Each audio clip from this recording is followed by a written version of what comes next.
کہ یہ free will کا اثر جو ہے اولاد پر اپنی جگہ ہوگا.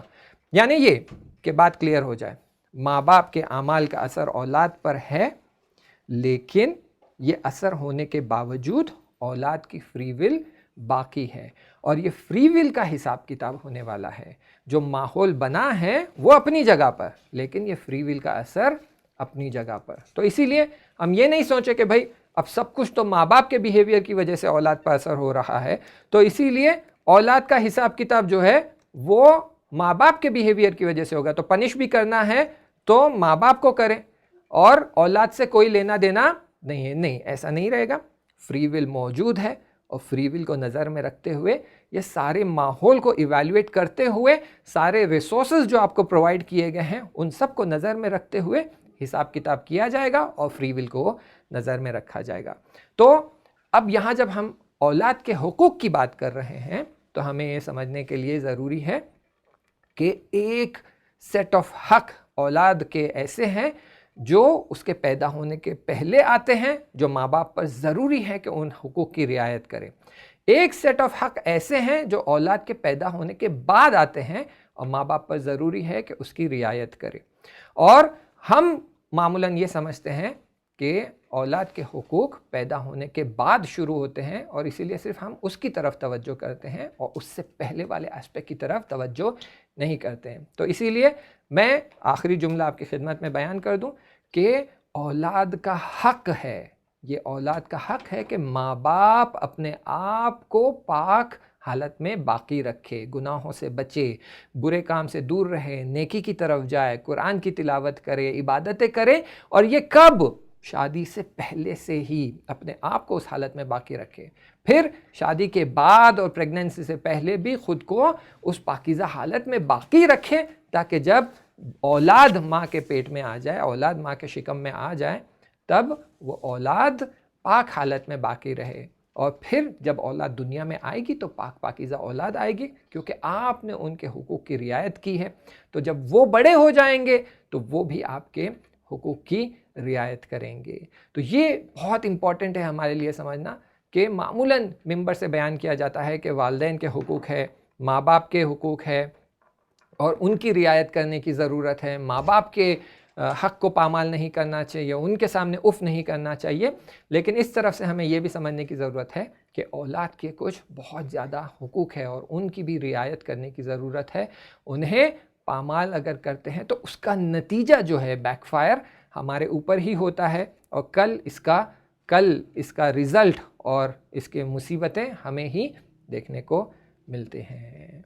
آئیے اس بحث کو ہم یہاں ختم کرتے ہیں. انشاءاللہ اگر اس کے آگے اور ڈسکشن کرنا ہوگا تو ہم آگے کے لیکچرز میں کریں گے, جہاں پر ہم دیکھیں گے کہ جیسے جیسے اولاد بڑھتی جاتی ہے, بڑی ہوتی جاتی ہے, کیونکہ اولاد کے ملٹیپل ایج لیولز ہوتے ہیں, جو ہے فرسٹ 7 ایئرس ہے, پھر نیکسٹ 7 ایئرس ہے, پھر 14 to 21 ایئرس ہے. ہر ایج لیول میں ہر ایک ایج لیول میں ایک سیٹ آف حقوق ہوتے ہیں, اور ان حقوق کی رعایت کرنے کی ضرورت ہوتی ہے اور تربیت کرنے کی ضرورت ہوتی ہے. تو آئیے ابھی اس سیشن کو یہاں ختم کرتے ہیں, اور انشاءاللہ آگے کے لیکچرز اگر ہوتے ہیں تو اس میں انہیں ڈسکس کیا جائے گا. چلیے دلوں کو لے کر چلتے ہیں کربلا کی طرف, کیونکہ کربلا میں بھی کچھ ایسی مائیں تھیں, کچھ ایسے باپ تھے, کچھ ایسی اولادیں تھیں جو اپنے آپ کو تیار کر کر آئی تھیں. ایسی مائیں تھیں جنہوں نے اپنے آپ کو اس پاک حالت میں باقی رکھا تھا اور اپنے آپ کو تیار کیا تھا تاکہ وہ اپنی اولادوں کو تیار کر سکے. اور ایسی اولادیں موجود تھیں جنہوں نے خود کو تیار کیا تھا کہ میدان کربلا میں میرے مولا پر مصیبت آئے گی, میرے مولا حسین پر دشمنوں کا لشکر ٹوٹ پڑے گا, وہ ہر طرف سے حملہ کریں گے. تو ہمیں ضروری ہے ہم خود کو تیار کریں, آمادہ کریں کہ ہم مولا کی خدمت میں حاضر ہو, ان کی مدد کر سکیں. اور اسی لیے ایسی اولادیں آپ کو ملے گی, ایسے بچے ملیں گے آپ کو کربلا کے میدان میں جنہوں نے اپنے آپ کو پوری طرح سے امام کی خدمت کے لیے تیار کیا تھا. اس میں سے ایک داستان ایک ننھی بچی ایسی ہے جس نے بہت ظلم سہے ہیں، جس نے بہت دکھ سہے ہیں۔ ہاں عزیزو، آپ سمجھ گئے میں ننھی سکینہ کی بات کر رہا ہوں۔ امام حسین کے نزدیک 3 شخصیتیں بہت عزیز تھیں۔ ایک ماں فاطمہ، بی بی فاطمہ امام حسین کے بہت عزیز تھی۔ ایک بہن زینب کہ بہن زینب امام حسین کے لیے بہت عزیز تھی، اور ایک ننھی سکینہ جو امام کا لخت جگر تھی۔ امام نے کبھی سکینہ کو خود سے دور نہیں کیا، ہمیشہ اپنے سینے پر سلاتے تھے، ہمیشہ اپنے پاس رکھا۔ امام چاہتے تھے کہ میری بیٹی، میں جانتا ہوں میرے جانے کے بعد اس پر جو ظلم ہوگا، اسی لیے پہلے سے ہی اپنی اولاد کی، بی بی سکینہ کی بہت زیادہ پیار سے تربیت کی تھی، تیار کیا تھا کہ مصیبتوں کو جھیل سکے۔ ہاں عزیزو، ایک مرتبہ عاشور کا دن آ گیا، آپ نے مصیبتیں سن لی ہے، کس طرح سے اصحاب کو شہید کیا گیا، کس طرح سے بنی ہاشم کو شہید کیا گیا، پھر ایک ایک کر امام کی اولادیں میدان کربلا میں جاتی رہی۔ جناب قاسم کا لاشا آیا، جناب علی اکبر کا لاشا آیا، جناب علی اصغر کا لاشا آیا، جناب عباس کا لاشا آیا۔ اب بابا چاہتے ہیں میدان میں جائیں، آخری لمحہ آ گیا، بیویوں کو خدا حافظی کرتے ہوئے گھوڑے پر سوار ہو جاتے ہیں۔ امام نے گھوڑے کو ایڑ لگائی لیکن ذوالجناح آگے نہیں بڑھتا۔ امام نے پھر ایڑ لگائی لیکن ذوالجناح آگے نہیں بڑھتا۔ ایک بار ذوالجناح کے پاؤں کے نگاہ کی تو دیکھا ایک ننھی بچی ذوالجناح سے لپٹی ہوئی ہے، کہہ رہی ہے ذوالجناح میدان کی طرف نہ جانا، اے ذوالجناح میں دیکھ رہی ہوں صبح سے تم میدان کی طرف لے جاتے ہو، جو میدان کی طرف جاتا ہے وہ لوٹ کر نہیں آتا۔ ذوالجناح میرے بابا کو میدان کی طرف نہ لے جانا۔ بابا کا دل ٹوٹ گیا۔ امام گھوڑے سے اترتے ہیں، بی بی سکینہ کو آغوش میں لیا، بڑے شفقت سے، بڑے پیار سے سر پر ہاتھ پھیرا، بوسہ لینے لگے۔ تبھی بی بی سکینہ کو وہ صحنہ یاد آ گیا کہ جب خبر پہنچی تھی کہ جناب مسلم ابن عقیل کو شہید کر دیا گیا تو امام نے جناب مسلم کی بیٹیوں کو بلایا، گود میں بٹھایا، بڑے پیار سے سر پر ہاتھ پھیرنے لگے۔ بی بی کو صحنہ یاد آ گیا، بی بی سمجھ گئی جیسے جناب مسلم کی بیٹیاں یتیم ہو گئی تھی، اب وقت آ گیا ہے، سکینہ کے یتیمی کا وقت آ گیا ہے۔ امام میدان کی طرف جاتے ہیں، خبر آئی امام کو شہید کر دیا گیا۔ عزیزو، شام غریبہ آ گئی، لعینوں نے خیموں پہ حملہ شروع کر دیا،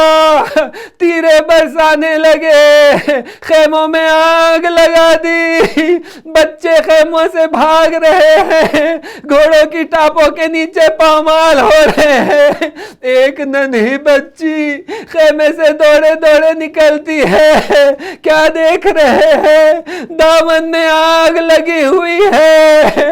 گوشوارے چھینے گئے ہیں، کانوں سے خون جاری ہے، شانوں سے ٹپکتا ہوا پیرہن خون سے تر ہے، میدان میں دوڑی ہوئی جا رہی ہے، رات کا اندھیرا ہے، راستہ بھول جاتی ہے، میدان میں بیٹھ کر گریہ کرنے لگتی ہے۔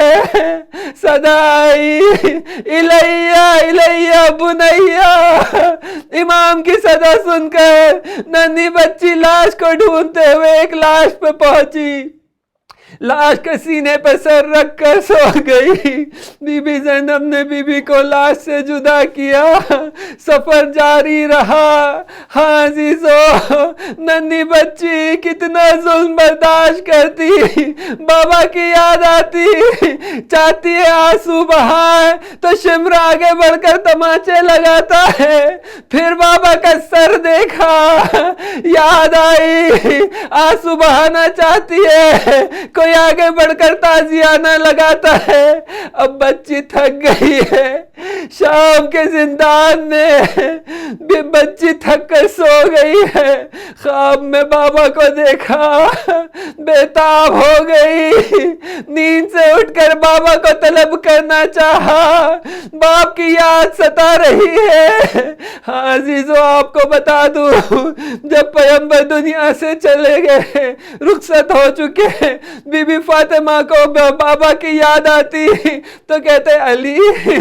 بابا کی بہت یاد آ رہی ہے، کچھ بابا کی نشانی دے دو۔ امام علی نے بی بی کو بابا کا پیرہن دے دیا، پیرہن کو آغوش میں لیا،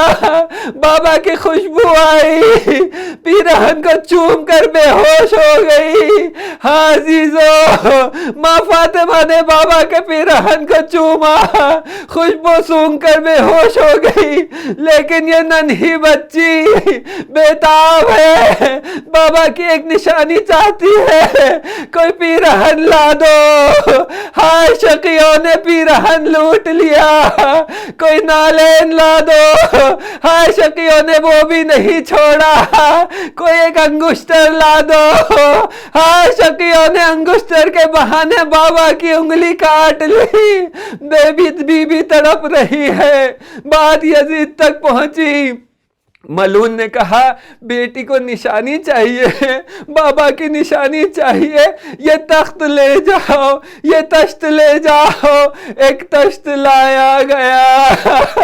تشت پر کپڑا ڈھاکا ہوا ہے، کپڑے کو ہٹایا، کیا دیکھتی ہے؟ بابا کا سر ہے، پیشانی شکافتہ ہے، چہرہ زخموں سے چور چور ہے، داڑھی میں علی اصغر کا خون ہے، چہرے پہ علی اکبر کا خون ہے، لبوں کو چوبے خیزران سے زخمی کیا ہے، چاہتی تھی بابا کی خدمت میں شکایت کرے کہ بابا پیرہن جل گیا، بابا چادر چھین لی گئی، بابا یزید نے تمانچے لگائے، لیکن بابا کی حالت دیکھا کہ بابا تو مجھ سے زیادہ مظلوم ہے،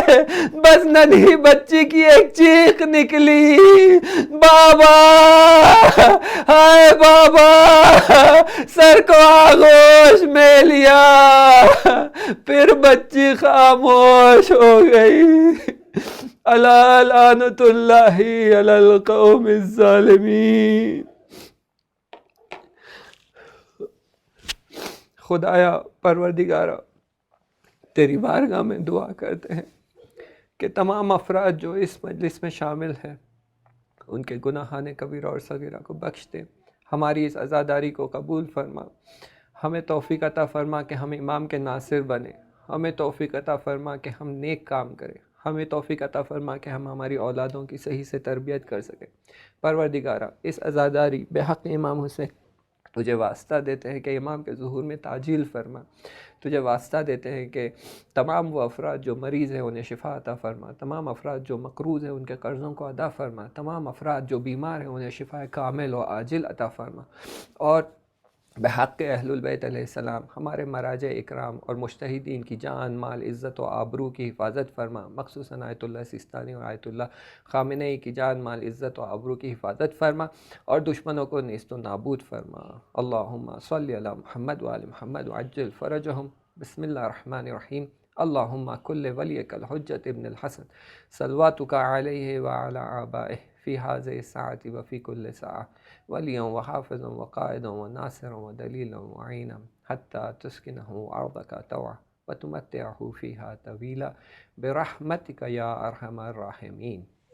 اللہم صلی علی محمد وآل محمد۔